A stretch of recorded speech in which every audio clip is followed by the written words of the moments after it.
Hello everyone, सभी का बहुत बहुत स्वागत करता हूं आप सभी का अपना YouTube channel best bull education में। आई होप आप सब अच्छे होंगे और अपने अपनी तैयारी को ज़बरदस्त से कर रहे होंगे, क्योंकि नेक्स्ट डे ही आपका एग्ज़ाम स्टार्ट होने जा रहा है, यानी कल ही आपका एग्ज़ाम शुरू होने वाला है।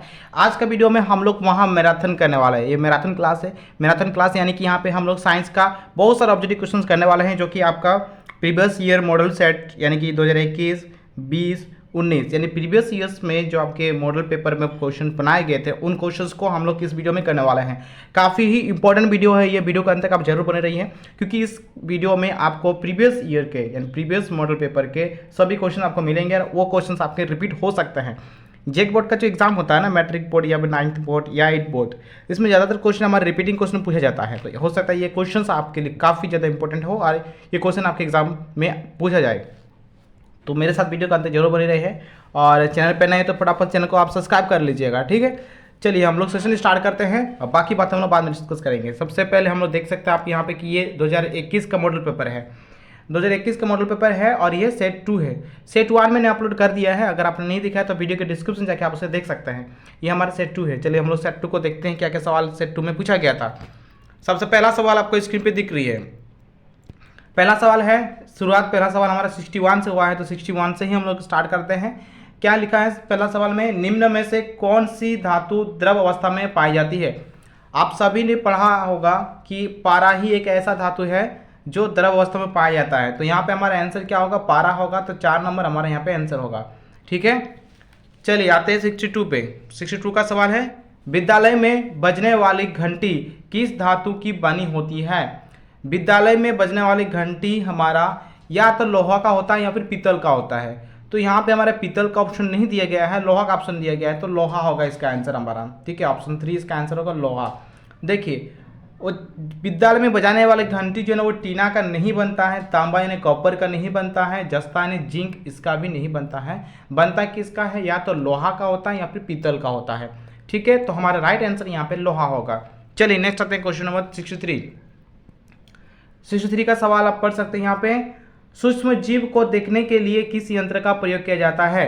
आप सभी को पता ही होगा कि सूक्ष्म जीव को देखने के लिए हम लोग सूक्ष्मदर्शी का उपयोग करते हैं, ठीक है। तो ऑप्शन 1 यहाँ पे राइट आंसर होगा, सूक्ष्मदर्शी। चलिए नेक्स्ट 64 पे है, चेचक के टीके की खोज किसने की। चेचक के टीके की खोज एडवर्ड जेनर ने की है। किसने की है, एडवर्ड जेनर इसका राइट आंसर है, ठीक है। देखिए यहाँ पे थोड़ा सा मिस्टेक हो गया है यहाँ पे प्रिंट करने में। यहाँ पर भी ऑप्शन में 1 दिया हुआ है, यहाँ भी 2 है, यहाँ भी 2 है, यहाँ भी 2 है। इससे कोई लेना देना नहीं है आपको सिर्फ आंसर से मतलब होना चाहिए। आंसर आपका राइट आंसर क्या है, एडवर्ड जेनर। एडवर्ड जेनर ने चेचक के टीके की खोज की है। चलिए नेक्स्ट 65 का सवाल है, यवनारंभ की उम्र क्या होती है। यवनारंभ की उम्र क्या होती है। तो यवनारंभ की उम्र होती है 12 से 14 वर्ष। 12 से 14 वर्ष की उम्र में ही जन्म क्षमता का प्रारंभ होता है, ठीक है। जो किशोरावस्था होता है, एडोलेशन पीरियड होता है, उसमें जन्म क्षमता उत्पन्न होता है 12 से 14 वर्ष में। तो यवनारंभ का उम्र हमारा होता है क्या, 12 से 14 वर्ष। चलिए नेक्स्ट आते हैं हम लोग क्वेश्चन नंबर 66 पे। 66, ऋतुस्राव लगभग कितने दिनों के अंतराल पर होता है। ऋतुस्राव लगभग कितने दिनों के अंतराल पर होता है। तो ये आपका होता है 28 से 30 दिन। 28 से 30 दिन के अंतराल में होता है। तो राइट आंसर हमारा ऑप्शन 4 है, 28 से 30 दिन, ठीक है। चलिए आते हैं आप क्वेश्चन नंबर 67 पे।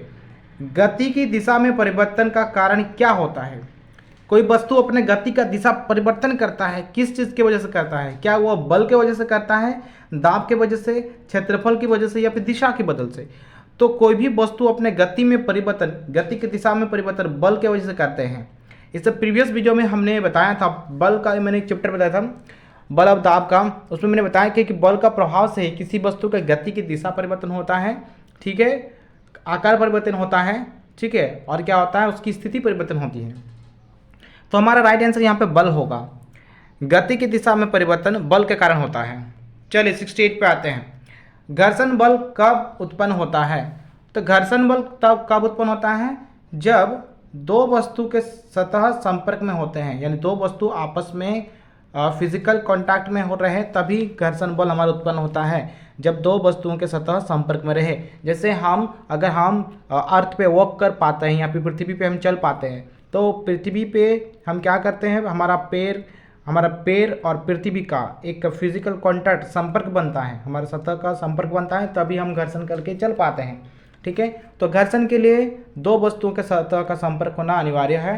ठीक है, तो आते हैं अभी हम लोग क्वेश्चन नंबर 69 पे। 69 का सवाल, सजीव द्वारा शोषण में कौन सी गैस का उपयोग होता है? शोषण के रूप में हम कौन सी गैस का उपयोग करते हैं? वेरी सिंपल, शोषण के रूप में हम ऑक्सीजन गैस का उपयोग करते हैं। ठीक है, चलिए नेक्स्ट आते हैं 70 नंबर पे। आग बुझाने के लिए सबसे अच्छा सर्वत्र उपलब्ध पदार्थ कौन सा है?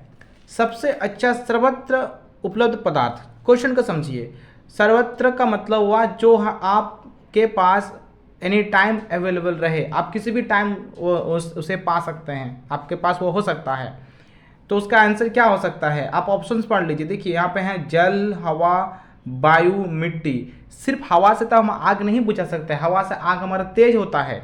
ठीक है, पहले ज़माने के लोग लकड़ी के चूल्हे का प्रयोग करते थे, उसमें फूक फूक कर वो लोग हवा को, यानी हवा मार मार के वो लोग क्या करते थे, आग जलाते थे, तो आग का दहन को तेज करते थे।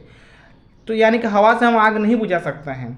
बालू मिट्टी हम घरों में यानी कि घर में हम सर्वत्र उपलब्ध हमारा नहीं हो सकता है। ठीक है, हमारा राइट आंसर होगा जल। जल जो है एनी टाइम हमारे पास हो सकता है, घर में हमेशा उपलब्ध हो सकता है, रह सकता है, क्योंकि जल के बिना तो हमारा कोई भी काम होता भी नहीं है। तो यहाँ पे राइट आंसर हमारा जल होगा। जल सर्वत्र उपलब्ध पदार्थ है जिससे हम आग आसानी से बुझा सकते हैं। ठीक है, चलिए आते हैं 71 पे। 71 का सवाल है, एक गिरे ब्रेड को 1-2 दिन तक ऐसे ही छोड़ देने पर उसके ऊपर रुई की तरह रोएदार रचनाएं उग आ जाती है, उसे क्या कहते हैं? तो रोएदार जो रचनाएं उगती है वो उसे हम कवक कहते हैं। ठीक है, फफूंद या कवक कहते हैं। इसका राइट आंसर है ऑप्शन 2। चलिए नेक्स्ट क्वेश्चन नंबर 72 पे आते हैं। निम्न में से कौन सी स्थिति एक भ्रांति है? भ्रांति यानी कि एक भ्रम है। चलिए ऑप्शंस पढ़ लेते हैं, आपको समझ में आ जाएगी। क्या है ऑप्शंस में? ऋतुस्राव की अवस्था में लड़कियों को आम दिनों की तरह ही काम करना चाहिए, क्या ये एक भ्रम है? दूसरा ऑप्शन पढ़ते हैं, ऋतुस्राव की अवस्था में लड़कियों को घर के अन्य सदस्यों से अलग रहना चाहिए, क्या ऐसा करना चाहिए ऋतुस्राव के समय में? चलिए ऑप्शन 3 पढ़ लेते हैं, ऋतुस्राव की अवस्था में लड़कियों को रसोई नहीं पकाना चाहिए। ऑप्शन 4 है उपयुक्त 2 और 3 ये भ्रांति है, भ्रम है। ऑप्शन 4 हमारा राइट आंसर होगा, उपयुक्त 2 और 3 जो है हमारा भ्रम है, क्योंकि ऐसा नहीं है कि ऋतुस्राव के समय लड़कियों को घर के अन्य सदस्य से अलग रहना होगा, ऐसा बिल्कुल नहीं है, ये रॉन्ग है, ये एक भ्रम है। ठीक है, तो कौन सा हमारा भ्रम है? ऑप्शन 2 हमारा एक भ्रम है, और ऑप्शन 3 में है कि ऋतुस्राव की अवस्था में लड़कियों को रसोई नहीं पकाना चाहिए, ये भी हमारा भ्रम है। ऐसा नहीं है कि ऋतुस्राव के समय में लड़कियां खाना नहीं बना सकती है, या फिर ऋतुस्राव के समय लड़कियां घर के अन्य सदस्य से अलग रहेगी, ऐसा बिल्कुल भी नहीं है। दोनों ही भ्रम की बातें हैं, दोनों ही भ्रांति है। ठीक है, तो ऑप्शन 2 और 3 हमारा भ्रम है, तो हमारा यहाँ पर राइट आंसर हो जाएगा क्या? ऑप्शन 4, जो कि क्या पुष्टि करता है कि ऑप्शन 2 और 3 हमारा गलत है, हमारा भ्रांति है, वो एक भ्रम है। ठीक है, चलिए आते हैं अब हम लोग क्वेश्चन नंबर 73 पे। वस्तुओं को दृश्य कौन बनाता है? यानी वस्तुओं को हम देख सकते हैं, किस चीज़ की वजह से हम वस्तु को देख सकते हैं? हमें पता है कि हम आंखों से ही वस्तु को देखते हैं, लेकिन एक ऐसा चीज़ है जिसकी अनुपस्थिति में हम आंखों से भी वस्तु को नहीं देख सकते हैं, और वह क्या है? वह है आपका प्रकाश। ठीक है, क्या है? प्रकाश है। प्रकाश के बिना हम अपनी आंखों से भी वस्तुओं को नहीं देख सकते हैं, क्योंकि प्रकाश ऊर्जा का एक ऐसा रूप है जिसकी वजह से क्या होती है, हम पूरे ब्रह्मांड में, पूरे विश्व के, पूरी दुनिया की सभी चीज़ों को हम देख सकते हैं। ठीक है, चलिए आते हैं 74 पे। 74 का सवाल है, निम्न में से कौन सी जोड़ी हमेशा बराबर होता है? चलिए ऑप्शंस पढ़ लेते हैं, किसका जोड़ी हमेशा बराबर होता है? आपतन कोण और परावर्तन कोण, आपतित किरण और परावर्तित किरण, आपतन बिंदु और अभिलंब, अपवर्तक सतह और परावर्तक सतह। देखिए हमेशा बराबर अगर होता है तो वो है आपका आपतन कोण और परावर्तन कोण, ये दोनों हमेशा बराबर होता है। ठीक है, परावर्तन का नियम है, परावर्तन का नियम क्या कहता है कि आपतन कोण परावर्तन कोण के सदैव बराबर होता है। ठीक है, तो यहाँ पे हमारा ऑप्शन 1 हमारे यहाँ पे राइट आंसर होगा कि आपतन कोण परावर्तन कोण के सदैव बराबर होता है, हमेशा बराबर होता है। चलिए क्वेश्चन नंबर 75 पे आते हैं। अभ्यारण्य में मनुष्यों की स्वतंत्र गतिविधि कैसी होती है? अभ्यारण्य यानी कि आप अगर अभ्यारण्य की बात करें तो यानी कि जैसे हम पार्क भी कहते हैं, है ना। तो अभ्यारण्य में मनुष्यों की स्वतंत्रता गतिविधि कैसी होती है? क्या मनुष्य को किस तरह का फ्रीडम वहाँ पे मिलता है? तो मनुष्य की स्वतंत्रता यानी स्वतंत्र गतिविधि जो है वो प्रतिबंधित रहती है। प्रतिबंधित रहती है यानी कि यह हुआ कि मनुष्य स्वतंत्र रूप से अभ्यारण्य में कुछ भी नहीं कर सकते हैं। अभ्यारण्य में जाके स्वतंत्र रूप से मनुष्य कुछ भी नहीं कर सकते हैं। कहने का मतलब ये हुआ वो यहाँ वहाँ भटकेंगे, ये तक ठीक है, लेकिन वो किसी जानवर को खाना खिलाना या किसी जानवर से कुछ छेड़खानी करना, ये सभी चीज़ों में उनका प्रतिबंधित रहता है। ठीक है, तो वो सब चीज़ वो अपना मनमानी वहाँ पे नहीं कर सकते हैं। तो अपने स्वतंत्रता गतिविधि जो है ना मनुष्य का, वो प्रतिबंधित रहता है कि आप कुछ भी अभ्यारण्य पे जाकर कुछ भी नहीं कर सकते हैं, आपको ये चीज़ नहीं करना होगा। बहुत सारे अभ्यारण्य में क्या है कि बाहर एक नोटिस बोर्ड दिया रहता है कि आप यहाँ पे एंटर करने के बाद आप ये सब चीज़ यहाँ पे नहीं कर सकते हैं। ठीक है, तो उनका स्वतंत्र गतिविधि जो है वो प्रतिबंधित रहता है। ठीक है, चलिए आते हैं हम लोग क्वेश्चन नंबर 76 पे। कौन सी गैस हरित गृह प्रभाव और वैश्विक तापमान के लिए मुख्य रूप से उत्तरदायी है? हरित गृह प्रभाव यानी कि हम ग्रीन हाउस कहते हैं। कौन सा गैस हरित गृह प्रभाव और वैश्विक तापमान के लिए मुख्य रूप से उत्तरदायी है? यानी कि वर्ल्ड वार्मिंग और ग्रीन हाउस गैस के लिए जो मुख्य रूप से उत्तरदायी है वह है आपका कार्बन डाइऑक्साइड और मीथेन। यही दोनों गैस है जो वर्ल्ड वार्मिंग और ग्रीन हाउस गैस के इफेक्ट के लिए यानी कि उत्तरदायी है। ठीक है, तो ऑप्शन ए का आपका राइट आंसर है। 77 पे आते हैं। भारत की सबसे प्रसिद्ध नदी कौन सा है? क्या है भारत की सबसे प्रसिद्ध नदी कौन सी है? तो भारत की सबसे प्रसिद्ध नदी कौन सी है? आपका गंगा है। गंगा सबसे लंबी नदी भी है भारत की। ठीक है, तो गंगा हमारे यहाँ पर राइट आंसर होगा। 78 पे आते हैं। 78 का सवाल क्या है? झारखंड के किस शहर में लोहा इस्पात की फैक्ट्री है? तो झारखंड के जमशेदपुर शहर में लोहा इस्पात की फैक्ट्री है जिसे हम टिस्को के नाम से जाते हैं। TISCO, Tata iron and steel company. ठीक है, तो जितने भी विद्यार्थी जमशेदपुर से बिलोंग करते हैं कमेंट सेक्शन में जरूर आप जमशेदपुर लिखिएगा। ठीक है, ताकि हमें समझ में आए कि जमशेदपुर से भी कितने विद्यार्थी इस वीडियो को देख रहे हैं। ठीक है, तो झारखंड के जमशेदपुर शहर में लोहा इस्पात का फैक्ट्री है। ठीक है, चलिए आते हैं 79 पे। 79 का सवाल क्या है? सामान्य वर्षा से कितना कम वर्षा होने पर सूखाग्रस्त क्षेत्र घोषित किया जाता है? यानी कि जितना वर्षा होता है उससे कितना % कम होने से हम उस जगह को सूखाग्रस्त घोषित करते हैं? तो वह है 50%। 50% अगर कम हो जाए, ठीक है, सामान्य बरसात से, तो उस जगह को हम सूखाग्रस्त घोषित कर देते हैं। चलिए आते हैं क्वेश्चन नंबर 80 पे। भारत में कुल बाघ संरक्षित क्षेत्रों की संख्या क्या है? कुल बाघ संरक्षित क्षेत्रों की संख्या है 19, यानी कि 19 जगहों पे बाघ संरक्षित क्षेत्र का निर्माण किया गया है। ठीक है, जिसे टाइगर प्रोजेक्ट के नाम से जाना जाता है। टाइगर प्रोजेक्ट में बाघों को संरक्षण करने के लिए अभ्यारण्य बनाए गए हैं जहाँ पे बाघों को सुरक्षित रखा जाता है। ठीक है, तो ये हमारा था क्या 2021 का सेट 2 का सवाल था। ये हमारा सेट 1 में अपलोड कर चुका हूँ, डिस्क्रिप्शन पर दिया गया है लिंक, जाके वहाँ से देख सकते हैं। ओके, चलिए नेक्स्ट अब हम लोग आएंगे 2020 का। यहाँ पर आप देख सकते हैं 2020 का। तो 2020 का ये सेट 2 है। सेट 1 भी मैं अपलोड कर चुका हूँ। ठीक है, डिस्क्रिप्शन में आप देख सकते हैं। चलिए सेट 2 से हम लोग अभी स्टार्ट करते हैं 2020 का। पहला क्वेश्चन है यहाँ पे आपका स्क्रीन पे। कोशिका कितने प्रकार की होती है? तो कोशिका जो है हमारा मुख्यतः 2 प्रकार की होती है। ठीक है, जिसे हम प्रायोकेटिक बोलते हैं और एक होता है यूकोरियोटिक। ठीक है, 2 प्रकार की हमारे कोशिका होती है। चलिए अब 62 में आते हैं। कौन सा धातु कमरे के ताप पर द्रव होता है? सेम सवाल हमारे रिपीट हो गया है। तो पारा धातु जो है ना कमरे के ताप पर द्रव अवस्था में होता है, जिसे हम इंग्लिश में मर्क्यूरी कहते हैं। ओके, नेक्स्ट 63 नंबर पे आते हैं। मलेरिया परजीवी का वाहक है। मलेरिया परजीवी का वाहक कौन है ये आपको बताना होगा। तो मलेरिया परजीवी का वाहक है मादा एनोफिल मच्छर, फीमेल एनोफिलिस मस्कीटो। ठीक है, मादा एनोफिली मच्छर जो है ना मलेरिया परजीवी का वाहक है। 64 नंबर का सवाल। संचरणीय रोग का मुख्य कारक है। संचरणीय रोगों का मुख्य कारक कौन है ये आपको बताना होगा। तो संचरणीय रोगों का मुख्य कारक होता है आपका घरेलू मक्खी। घरेलू मक्खी जो कि बाहर से उड़ के आके हमारे घर में घुस जाते हैं और खाने वाली चीज़ों में बैठ जाते हैं, जिसकी वजह से काफ़ी सारी बीमारी हमें होती है। ठीक है, तो घरेलू मक्खी जो है संचरणीय रोगों का सबसे मुख्य कारक है।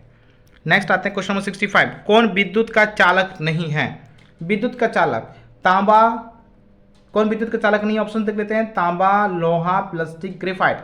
तो आपका प्लास्टिक जो है ये विद्युत का चालक नहीं है, प्लास्टिक से विद्युत धारा प्रवाहित नहीं होती है। ओके, नेक्स्ट 66 का सवाल है, किशोरावस्था की उम्र है, तो किशोरावस्था यानी एडोलेसेंस पीरियड, तो एडोलेसेंस जो आपका स्टार्ट होता है वो आपका तो है 11 to 19 years, 11 to 19 years adolescence period होता है।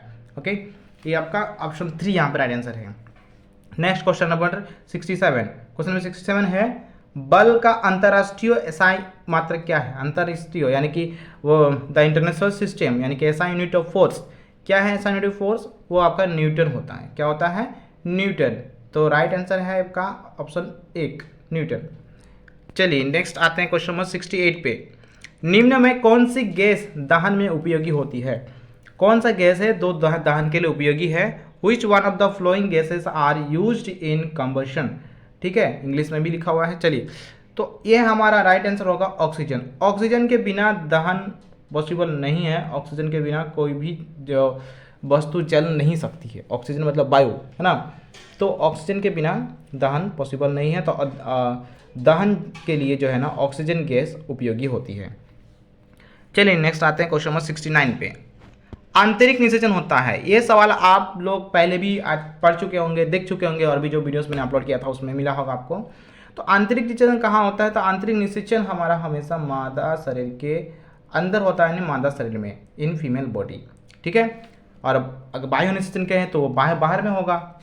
चलिए नेक्स्ट आते हैं क्वेश्चन नंबर 70, मानव नेत्र में किस प्रकार का लेंस होता है? तो मानव नेत्र में उत्तल लेंस होता है, इसको याद रखिएगा, कॉन्वेक्स लेंस होता है मानव नेत्र में। ठीक है, नेक्स्ट 71 पे आते हैं, मिट्टी को उलटने पलटने एवं पोला कटनी यहाँ करने होता, पोला करने की प्रक्रिया को क्या कहते हैं? मिट्टी को उलट पलट के पोला करने की प्रक्रिया को हम जुताई कहते हैं, जिसको इंग्लिश में टाइलिंग कहते हैं। ठीक है, टाइलिंग, जुताई। ठीक है, जुताई के बाद हमारे क्या होता है? बुआई होता है। नेक्स्ट आते हैं क्वेश्चन नंबर 72 पे, निम्न में से कौन सौर परिवार का सदस्य नहीं है? कौन सा सौर परिवार का सदस्य नहीं है, यह आपका बताना होगा। which of the following is not member of solar system? तो तारामंडल जो है ना, कॉन्स्टिलेशन तारामंडल, ये आपका सौर परिवार का सदस्य नहीं है। तारामंडल एक अलग ही पार्ट हो गया। ठीक है, आपका क्षुद्र ग्रह, उपग्रह, धूमकेतु, ये सभी सौर परिवार का सदस्य है। तारामंडल आपका सौर परिवार का सदस्य नहीं है। ठीक है, नेक्स्ट आते हैं क्वेश्चन नंबर 73 पे, सूर्य के सबसे निकट, सबसे अधिक दूर वाला ग्रह, सूर्य के सबसे अधिक दूर वाला ग्रह, सबसे दूर में कौन है? सबसे दूर में जो है वो है आपका नेपच्यून। कौन है? नेपच्यून, जिसे वरुण ग्रह भी कह सकते हैं। ठीक है, नेपच्यून। नेक्स्ट 74, घर्षण निर्भर करता है। घर्षण निर्भर किस पे करता है ये बताऊंगा। घर्षण जो है यानी फ्रिक्शन निर्भर करता है नेचर ऑफ सरफेस यानी कि पृष्ठों की प्रकृति पर, सतह, वस्तुओं की सतह की प्रकृति पर घर्षण निर्भर करता है, पृष्ठों की प्रकृति पर निर्भर करता है। नेक्स्ट आते हैं क्वेश्चन नंबर 75 पे, कृत्रिम रेशा का दूसरा नाम क्या है? तो कृत्रिम रेशा का दूसरा नाम है आपका रेयन। ठीक है, आर्टिफिशियल सिल्क का दूसरा नाम क्या है? रेयन है आपका। ठीक है, रेयन का बहुत सारे कपड़े मार्केट में हैं, आप सब जानते ही होंगे उसके बारे में। ठीक है, नेक्स्ट आते हैं क्वेश्चन नंबर 76, ध्वनि संचरित हो सकती है। देखिए रिपीटिंग क्वेश्चन है, ये क्वेश्चन हमारा मॉडल पेपर में पूछा गया है। ठीक है, 2023 का भी। ठीक है, ये इंपॉर्टेंट क्वेश्चन है, तो ये सारे क्वेश्चन आपके रिपीट होने वाले हैं। ठीक है ना, तो इस सारे क्वेश्चन को आप प्रैक्टिस कर लीजिएगा। ध्वनि संचरित हो सकती है, तो ध्वनि हमारा तीनों माध्यम से संचरित हो सकती है। ठीक है, ठोस, द्रव एवं गैसों, तीनों में हमारा ध्वनि संचरित हो सकती है। केवल निर्वात में ध्वनि संचरित नहीं होती है। निर्वात यानी कि जहाँ पे वायु ना हो, वायु की अनुपस्थिति में ध्वनि हमारा संचरित नहीं होती है। बाकी तीनों माध्यम में हमारी ध्वनि संचरित होती है। ठीक है, इस चीज़ को आप याद रखिएगा। नेक्स्ट 77 के सवाल में आते हैं, कौन प्राकृतिक परिघटना नहीं है? प्राकृतिक परिघटना यानी कि जो नेचुरल फिनोमेनन नहीं है, प्रकृति से नहीं होता है। देखिए भूकंप प्राकृतिक रूप से होता है, चक्रवात भी प्राकृतिक रूप से होता है, तड़ित भी। भू संपर्कन जो लिखा हुआ है यहाँ पे यानी आर्थिंग, ये हमारा प्राकृतिक परिघटना नहीं है। आर्थिंग क्या होता है? आप देखिएगा घरों में भी हम लोग आर्थिंग यूज़ करते हैं ताकि बिजली का जो यानी वोल्टेज जो हो, हमारे घर में वोल्टेज ज़्यादा आए। ठीक है, तो आर्थिंग हम लोग यूज़ करते हैं झटके से बचने के लिए। ये हमारा कृत्रिम उपाय है। ठीक है, ये हमारा क्या है? आर्टिफिशियल है। तो ये प्राकृतिक परिघटना नहीं है हमारा भूसंपर्कन यानी आर्थिंग। ठीक है, तो यहाँ पे हमारा ऑप्शन 4 हमारा राइट आंसर होगा। नेक्स्ट आते हैं क्वेश्चन नंबर 78, निम्नलिखित में कौन सी पौधा घर गैस नहीं है। कौन पौधा घर गैस नहीं है, यानी ग्रीन हाउस गैस कौन सा नहीं है, ये आपको बताना है। देखिए कौन कौन से ग्रीन हाउस गैस है पहले ये जान लीजिए, तभी आपको पता चल जाएगा आंसर क्या होगा। कार्बन डाइऑक्साइड, सल्फर डाइऑक्साइड और मीथेन, ये तीनों ग्रीन हाउस गैस है। नाइट्रोजन हमारे ग्रीन हाउस गैस नहीं है, तो हमारा यहाँ पे आंसर क्या होगा आपको पता चल ही गया कि नाइट्रोजन इसका राइट आंसर होगा। ओके, नाइट्रोजन जो है ना पौधा घर गैस यानी कि ग्रीन हाउस गैस नहीं है। Nitrogen is not a green house gas. Okay, next आते हैं क्वेश्चन 79। वनोन्मूलन का कारण क्या है? वनोन्मूलन यानी कि वनों को क्यों काटा जा रहा है, किस वजह से वनों को काटा जा रहा है? The reason for deforestation is भवन निर्माण, सड़क निर्माण, कागज उद्योग, इनमें से सभी ये जो ऑप्शंस आपको दिए गए हैं इन सभी चीज़ों की वजह से वनों का उन्मूलन हो रहा है। वन उन्मूलन हो रहा है, इसका मतलब वनों को कटाई हो जा रही है। देखिए भवन निर्माण के लिए भी हम वनों की कटाई कर रहे हैं क्योंकि हमें ज़मीन की आवश्यकता है। सड़क निर्माण के लिए भी हम पहाड़ को काट रहे हैं। कागज उद्योग आपको पता ही होगा, कागज जो है ना लकड़ी की छालों से बनती है, तो उसके लिए भी तो लकड़ियों को काटा जा रहा है। ठीक है, तो इसका मतलब यहाँ पे हमारा इनमें से सभी हमारे यहाँ पे आंसर होगा। नेक्स्ट आता है 80 पे। कौन जीवाश्म ईंधन नहीं है? जीवाश्म ईंधन नहीं है, यह बताना होगा। देखिए जीवाश्म ईंधन क्या है इस चीज़ को समझ लीजिए। ये क्वेश्चन में और रिपीटिंग हुआ है हमारा, और मैंने एक दिन जीवाश्म ईंधन के बारे में बताया था। जीवाश्म ईंधन उन ईंधन को कहते हैं जो जीवों के मरने के बाद जीवों के अवशेष से जो ईंधन बना है उसे हम जीवाश्म ईंधन कहते हैं। फॉर एग्जाम्पल कोयला जो है आज से लाखों वर्ष पहले बहुत सारे जीव जंतु मिट्टी के नीचे दब गए थे। ठीक है, उनके दबने के बाद जो अवशेष बना है वो है कोयला है। वो कोयला का रूप उन जीवों का अवशेष से बना है। ठीक है, तो इसीलिए कोयला को हम जीवाश्म ईंधन कहते हैं क्योंकि जीवों के अवशेष से बना है, जीव के मरने के बाद बना है। और पेट्रोलियम भी जो है ना ये भी हमारा जीवाश्म ईंधन है। समुद्र जलीय जीव जो मर जाने के बाद ये पेट्रोलियम हमारा निर्माण हुआ है। प्राकृतिक गैस भी हमारा जीवाश्म ईंधन है क्योंकि प्राकृतिक गैस का निर्माण भी हमारा जीवों के अवशेष से ही हुआ है। जीवाश्म ईंधन नहीं है, कौन नहीं है? तो यह हमारा लकड़ी क्या है, सिर्फ एक ईंधन है, लेकिन यह हमारा जीवाश्म ईंधन नहीं है। ठीक है, इसको क्लियर कर लीजिए आप लोग, लकड़ी जीवाश्म ईंधन नहीं है। नेक्स्ट आते हैं हम लोग क्वेश्चन नंबर, हाँ यहाँ पे हमारे ये सारा क्वेश्चन नंबर 2020 का सवाल था, सेट 2 का ये हमारा कंप्लीट हो गया। अब हम लोग आएंगे 2019 का मॉडल पेपर 2019 सेट 1 आप यहाँ पे देख सकते हैं। ठीक है, 2019 का सभी क्वेश्चन को लिख लीजिए, वो वेरी वेरी इंपॉर्टेंट है सभी क्वेश्चन। ये क्वेश्चन आपके रिपीटिंग एग्जाम में जरूर पूछ जाएंगे। ठीक है, 2019 का प्रश्न देख लेते हैं। क्या है? कोशिका की खोज किसने की? देखिए कोशिका की खोज किसने की, क्वेश्चन रिपीटिंग है। कोशिका की खोज रॉबर्ट हुक ने की है। ठीक है, 1665 पे आप सबको पता ही होगा, रॉबर्ट हुक। अब आते हैं क्वेश्चन नंबर 2 में। कौन सी मूल्यांक धातु को चाकू से काटा जा सकता है? कौन सी धातु है ना जिसे हम चाकू से आसानी से काट सकते हैं? तो केवल और केवल क्या है यहाँ पे, सोडियम ही एक ऐसा धातु है जिसे हम चाकू से आसानी से काट सकते हैं, मुलायम धातु होता है। Next question number 3। Alexander Fleming ने 1928 में किस प्रतिजैविक की खोज की? बताइए, बहुत ही अच्छा सवाल दिया हुआ है, क्वेश्चन घुमा के दिया है। पेनिसिलिन नामक प्रतिजैविक जो सबसे पहले प्रतिजैविक खोजा गया था, इसे अलेक्जेंडर फ्लेमिंग ने 1928 में खोज की थी। ठीक है, तो ये इसका आंसर क्या होगा? पेनिसिलिन, ऑप्शन डी इसका राइट आंसर होगा। नेक्स्ट आते हैं 4 नंबर पे। बिजली मिस्त्री हाथ में रबड़ के दस्ताने पहनकर काम करता है, क्यों काम करता है बिजली मिस्त्री? हाथ में रबड़ लगाकर यानी कि रबड़ के दस्ताने लगाकर बिजली मिस्त्री क्यों हाथ में रबड़ लगाते हैं, इसको आपको बताना होगा। ऑप्शंस पढ़ लेते हैं। सामान पकड़ने में सहायता होती है, हाथ में जलन नहीं होती, हाथ में बिजली का झटका नहीं लगता है, हाथ में घर्षण नहीं होता है। तो बिजली मिस्त्री क्यों अपने हाथों में रबड़ के दस्ताने लगाते हैं ये आपको बताना है। तो वो झटके से बचने के लिए लगाते हैं। ठीक है, क्या है? हाथ में बिजली का झटका नहीं लगता है, इस वजह से वो क्या करते हैं, रबड़ के दस्ताने यानी कि प्लास्टिक के जो रबड़ के दस्ताने होते हैं उसका यूज़ करते हैं। ठीक है, ये आपको समझ आ ही गई होगी। Next question number 5। किशोरावस्था में लड़कों के उभरे हुए स्वर यंत्र का नाम क्या है? लड़कों के उभरे हुए स्वर यंत्र का नाम है कंठमणि, जिसे इंग्लिश में एडम्स एप्पल कहा जाता है। ठीक है, इसको याद रखिएगा, ये सिर्फ लड़कों में होता है, लड़कों में उभरा हुआ दिखता है। ठीक है, नेक्स्ट क्वेश्चन नंबर 6। आवेशित वस्तुओं द्वारा दूसरी वस्तुओं पर कुछ दूरी से बिना सीधे संपर्क के लगने वाले बल को डैश बल कहते हैं। जहाँ पर भी आपका आवेशित वस्तु का बात आएगी, आवेश यानी कि आवेश का नाम आएगा, वहाँ पे आपको जब ये पता करना होगा कि वो हमेशा विद्युत बल यानी स्थिर विद्युत बल होता है हमारा। ठीक है, तो ऑप्शन डी हमारा राइट आंसर होगा यहाँ पे। 7 नंबर सवाल को देखते हैं। 7 नंबर सवाल में है दहन के लिए आवश्यक है। देखिए इसका आंसर होगा हमारा हवा, वायु। दहन के लिए बहुत ज़्यादा आवश्यकता होती है हमें, तो क्या है हमारा वायु। ठीक है, हवा राइट आंसर है हमारे इसमें हवा। चलिए अब आते हैं 8 नंबर पे। 8 नंबर का सवाल क्या है, ध्यान से पढ़ते हैं 8 नंबर का सवाल को। वे जंतु जो सीधे शिशु को जन्म न देकर अंडे देते हैं उन्हें क्या कहते हैं। देखिए बहुत बार मैंने इसके बारे में बताया है। वे जंतु जो सीधे शिशु को जन्म ना दें, अंडे देते हैं, तो हम उन्हें क्या कहेंगे, अनप्रजक कहेंगे। क्या कहेंगे, अनप्रजक। तो ऑप्शन बी में इसका अनप्रजक दिया हुआ है। ठीक है, और जो शिशु को जन्म देते हैं उन्हें हम क्या कहते हैं, उन्हें हम जरायुज कहते हैं। इस चीज़ को याद रखिएगा दोनों चीज़। ठीक है, जो शिशु को जन्म देते हैं उन्हें जरायुज कहते हैं, और जो शिशु को जन्म न देकर अंडे देते हैं उन्हें अंडप्रजक कहते हैं। ठीक है, चलिए नेक्स्ट आते हैं क्वेश्चन नंबर 9 पे। 9 का सवाल है आंख से दिव्यांग व्यक्ति के लिए कौन सी लिपि लोकप्रिय है। यानी कि जो व्यक्ति आंखों से देख नहीं सकता उनके लिए क्या लिपि का लोकप्रिय है, क्या लिपि बनाया गया है, वो है आपका ब्रेल लिपि। ठीक है, क्या है, ब्रेल लिपि। चलिए नेक्स्ट आते हैं हम लोग क्वेश्चन नंबर 10 पे।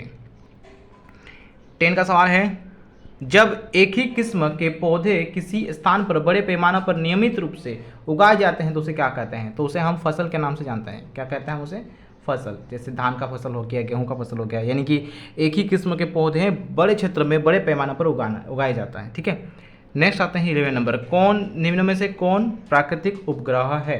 प्राकृतिक उपग्रह, चंद्रमा जो है आपका प्राकृतिक उपग्रह है। तो ऑप्शन डी हमारे इसमें राइट आंसर होगा। नेक्स्ट 12 नंबर का सवाल है पतरातू घाटी किस राज्य में है। पतरातू घाटी जो है ये आपका झारखंड के रामगढ़ जिले में है। तो झारखंड इसका राइट आंसर होगा, झारखंड। ठीक है, झारखंड राज्य में है। 13 नंबर पर सवाल आते हैं वर्तमान दैनिक जीवन में लकड़ी की जगह हम किस चीज़ का उपयोग ज़्यादा कर रहे हैं। ठीक है, ये थिंकिंग टाइप का सवाल है कि आपको सोचना होगा कि लकड़ी की जगह पर हम किस वस्तु को ज़्यादा उपयोग कर रहे हैं। तो लकड़ी की जगह पे बहुत सारे वस्तु ऐसे भी हैं जिन्हें हम प्लास्टिक का यूज़ करते हैं, जिनका लोहा का यूज़ करते हैं। तो इसका आंसर जो होगा, जैसे फॉर एग्जांपल अगर लकड़ी का पहले अगर टेबल लकड़ी का आया करता था, तो अभी प्लास्टिक का भी टेबल आता है और लोहे का भी आता है। ठीक है, तांबा और एल्युमिनियम का हम लोग यूज़ नहीं करते हैं टेबल, हम लोग लोहे का या प्लास्टिक का ही करते हैं। तो हमारा यहाँ पे आप अगर लोहे पे आंसर देते हैं तो भी हमारा राइट आंसर होगा, या फिर आप अगर प्लास्टिक पे देते हैं तब भी हमारा राइट आंसर होगा, क्योंकि प्लास्टिक का यूज़ भी, लकड़ी की जगह पर हम प्लास्टिक का यूज़ भी करते थे। ठीक है, कर रहे हैं अभी तक हम लोग। पहले लकड़ी का कुर्सी आया करता था, बनाया करता था, अभी भी है प्रेजेंट टाइम पे, बट अभी बहुत सारे कुर्सियाँ प्लास्टिक की भी हैं और लोहे की भी हैं। तो हमारा प्लास्टिक और लोहा यहाँ पे कोई दोनों में से कोई एक आंसर हमारा यहाँ पे हो सकता है। अगर किसी ने लोहा का किया है, प्लास्टिक नहीं किया, राइट आंसर है। अगर किसी ने प्लास्टिक को किया है, लोहा का नहीं किया, तब भी राइट आंसर है। ठीक है, तो इसमें कन्फ्यूज मत होइएगा। चलिए नेक्स्ट आते हैं 14 नंबर का सवाल पे। 14 नंबर का सवाल है ध्वनि कंपन के प्रति सेकंड संख्या आवृत्ति का मात्रक क्या है। यानी आपसे पूछ रहा है कि आवृत्ति का मात्रक क्या है, ये बताइए। तो आवृत्ति का मात्रक हमारा होता है हर्ट्ज, जिसे हम एच जेड से डिनोट करते हैं, एच एंड जेड से डिनोट करते हैं। तो आवृत्ति का ऐसा मतलब होता है हर्ट्ज। ठीक है, चलिए 15 का सवाल आवेश कितने प्रकार के होते हैं। आवेश 2 प्रकार के होते हैं, एक होता है धन आवेश, एक होता है ऋण आवेश। ठीक है, 2 प्रकार के आवेश होते हैं। 16 नंबर का सवाल में है इनमें से कौन सी विषैली गैस श्वास के द्वारा शरीर में पहुंचती है। वह है आपका कार्बन मोनोऑक्साइड। कार्बन मोनोऑक्साइड सबसे विषैली गैस है, इसको याद रखिएगा। ठीक है, कार्बन मोनोऑक्साइड इसका आंसर होगा।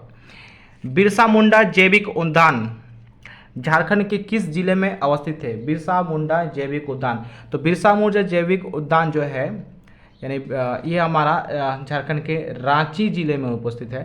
ठीक है, रांची जिले में। जितने भी विद्यार्थी रांची के देख रहे हैं टैग करके बता दीजिए, कमेंट सेक्शन में बता दीजिएगा आप रांची से है। ठीक है, चलिए अब आते हैं 18 नंबर पे। 18 नंबर का सवाल है प्राकृतिक गैस में मुख्यतः क्या होता है। प्राकृतिक गैस में मुख्यतः मीथेन होता है। मीथेन को ही प्राकृतिक गैस बायोगैस के नाम से हम लोग जानते हैं, मीथेन। 19 नंबर का सवाल निम्न में से किस पौधे के पत्तों के रस का उपयोग मलेरिया और डेंगू के उपचार में किया जाता है। गिलोय पत्ता जो है, गिलोय पत्ता का हम प्रयोग करते हैं मलेरिया और डेंगू के उपचार में। गिलोय पत्ता जैसे पीस कर उसका रस पीने से हमारा मलेरिया रोग नहीं होता है, डेंगू रोग भी नहीं होता है। ठीक है, नेक्स्ट आते हैं क्वेश्चन नंबर 20। खगोलीय पिंडों की दूरी को किस इकाई से मापा जाता है? तो उसे हम प्रकाश वर्ष से मापते हैं। किससे मापते हैं? प्रकाश वर्ष हमारा यहाँ पे राइट आंसर है ऑप्शन सी। ठीक है, तो यहाँ पे हमारा 2019 का ऑब्जेक्टिव क्वेश्चन में डन होता है। और यानी कि हमने कितना ऑब्जेक्टिव क्वेश्चन किया? हमने किया है यहाँ पे 2021 का, 20 का और 19 का। ठीक है, सभी क्वेश्चन आपके लिए बहुत ज़्यादा इंपॉर्टेंट है। सभी क्वेश्चन को आप अच्छे से लर्न कर लीजिए। यही सारा क्वेश्चन आप देखिए कि बहुत सारा क्वेश्चन आपका रिपीटिंग हो रहा है। ठीक है, जितने भी क्वेश्चन हम लोग देखें ये सभी क्वेश्चन, मैक्सिमम क्वेश्चन हमारे रिपीटिंग क्वेश्चन है, यानी कि आप समझ सकते हैं कि आपका क्वेश्चन रिपीट हो सकता है। तो इन क्वेश्चन को जरूर लिखिए और याद करिए, क्योंकि आपके पास सिर्फ और सिर्फ आज ही का दिन है, बहुत ही कम समय है आपके पास। कल से आपका एग्जाम स्टार्ट होने वाला है। ठीक है, तो चलिए अच्छे से अपना स्टडी करते रहिए और सभी को ढेर सारी शुभकामनाएं और बेस्ट ऑफ लक आपके एग्जाम के लिए। मैं आपको ढेर सारी शुभकामनाएं देता हूँ। और आज का सेशन हम लोग इतना दी के रखते हैं और अभी यहाँ पे सेशन हम लोग ऑफ करते हैं। ओके, और कुछ बातें मैं बताना चाहूँगा कि जैसे कि बहुत सारे बच्चे का कहना है, कुछ हफ्तों पहले मैंने एक वीडियो अपलोड किया था मॉडल पेपर का, 2023 का मॉडल पेपर। उसमें से कुछ क्वेश्चंस मैंने एरर बताया था, रॉन्ग बताया था, उसको मैंने करेक्शन कर दिया है। ठीक है, और कुछ क्वेश्चंस ऐसे हैं जो कि राइट आंसर है।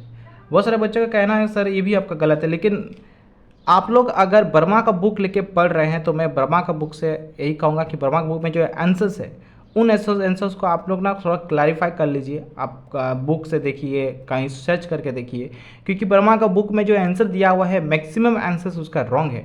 ठीक है, तो इसलिए थोड़ा सा आप लोग आंसर्स को ठीक से क्लियर कर लीजिए, उसके बाद ही वर्मा का बुक को आप स्टडी करिए। ठीक है, तो चलिए आज का सेशन इतना तक ही रखते हैं। मिलेंगे हम लोग और नेक्स्ट ऑब्जेक्टिव क्वेश्चन में। मैथ का भी मैं अपलोड करने वाला हूँ, जल्द ही मैं अपलोड कर दूंगा। ठीक है, तब तक के लिए सभी को ढेर सारी शुभकामनाएं। Have a good day and take care all of you.